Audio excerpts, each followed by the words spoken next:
भारतीय मीडिया की आलोचना क्यों? किसी भी लोकतांत्रिक देश में मीडिया की भूमिका अहम मानी जाती है, लेकिन भारतीय मीडिया पर हमेशा पक्षपात, भड़काऊ और झूठी खबरें दिखाने का आरोप लगा है। आइए जानते हैं कुछ मुख्य कारण जिससे भारतीय मीडिया को आलोचनाओं का सामना करना पड़ता है। मैं आकृति और आप देख रहे हैं MNT न्यूज नेटवर्क। मीडिया का काम है जनता को सही, सटीक और निष्पक्ष जानकारी देना, लेकिन पिछले कुछ वर्षों में मीडिया की भूमिका पर सवाल उठाए जाने लगे हैं। कई बार यह देखा गया है कि मीडिया अपनी जिम्मेदारियों से भटक रहा है, जिस कारण उसकी आलोचना की जाती है।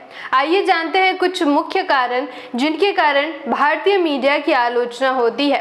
मीडिया का काम होता है निष्पक्ष रिपोर्टिंग करना, लेकिन कई बार यह देखा गया है कि कुछ मीडिया चैनल या अखबार किसी खास राजनीतिक पार्टी या विचारधारा के पक्ष में रिपोर्टिंग करते हैं। इससे जनता को पूरी सच्चाई नहीं मिलती। उदाहरण के लिए कुछ चैनल हमेशा सरकार के पक्ष में खबरें दिखाते हैं, जबकि विपक्ष की आलोचना करते हैं, भले ही उनकी बातें सही हो।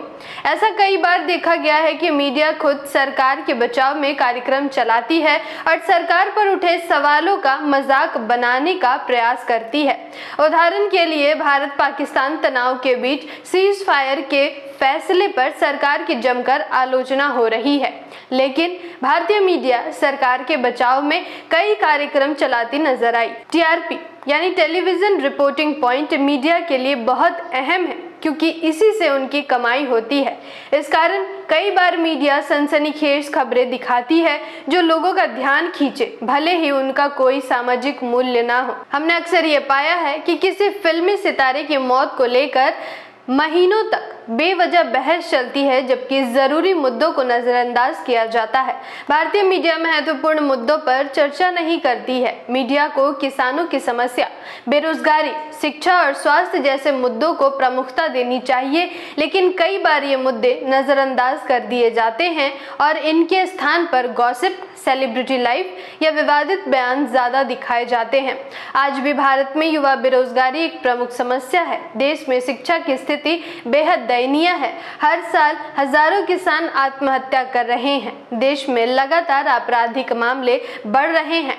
महिलाओं की सुरक्षा एक प्रमुख समस्या है, लेकिन इन मुद्दों पर ना ही कभी कार्यक्रम चलाए जाते हैं और ना ही सरकार से सवाल पूछे जाते हैं। देश में जब किसान आंदोलन चल रहा था, तब भी कुछ चैनल दूसरे गैर जरूरी खबरें लगातार दिखा रही थी। उस समय भी भारतीय मीडिया पर कई सवाल उठे थे। वर्तमान में भी बौद्धों का आंदोलन जारी है। देश और दुनिया भर के बौद्ध अपने विभिन्न मुद्दों को लेकर आंदोलन कर रहे हैं, लेकिन भारत के मुख्य धारा की मीडिया इन खबरों को दिखाने से बच रही है। सोशल मीडिया का समय है। कुछ न्यूज पोर्टल्स के कारण गलत जानकारी बहुत तेजी से फैलती है। कई बार मुख्य धारा की मीडिया भी बिना पुष्टि किए खबरें दिखा देती है, जिससे लोगों में भ्रांति फैलती है।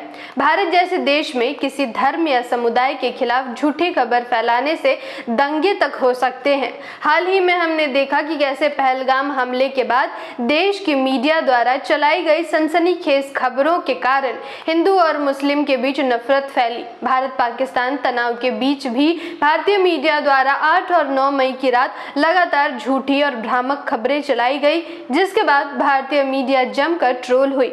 अब सवाल आता है कि क्यों भारतीय मीडिया अपनी जरूरी मुद्दों को छोड़कर बेफिजूल खबरें चलाती है या सरकार के पक्ष में खबरें दिखाने को मजबूर है। भारत की मीडिया संस्थानों पर बड़े उद्योगपतियों या राजनीतिक दलों का नियंत्रण है। इससे पत्रकार स्वतंत्र होकर काम नहीं कर पाते हैं। अगर कोई पत्रकार स्वतंत्र होकर अपनी बातें रखते भी हैं, तो उन्हें अपनी बात कहने से रोका जाता है। ऐसे कई पत्रकारों को नौकरी से बस इसलिए निकाल दिया जाता है क्योंकि उन्होंने सरकार की आलोचना की थी। हालांकि आज भी कुछ बुद्धिजीवी, पत्रकार, चैनल और संस्थाएं हैं जो ईमानदारी से अपनी भूमिका निभा रहे हैं।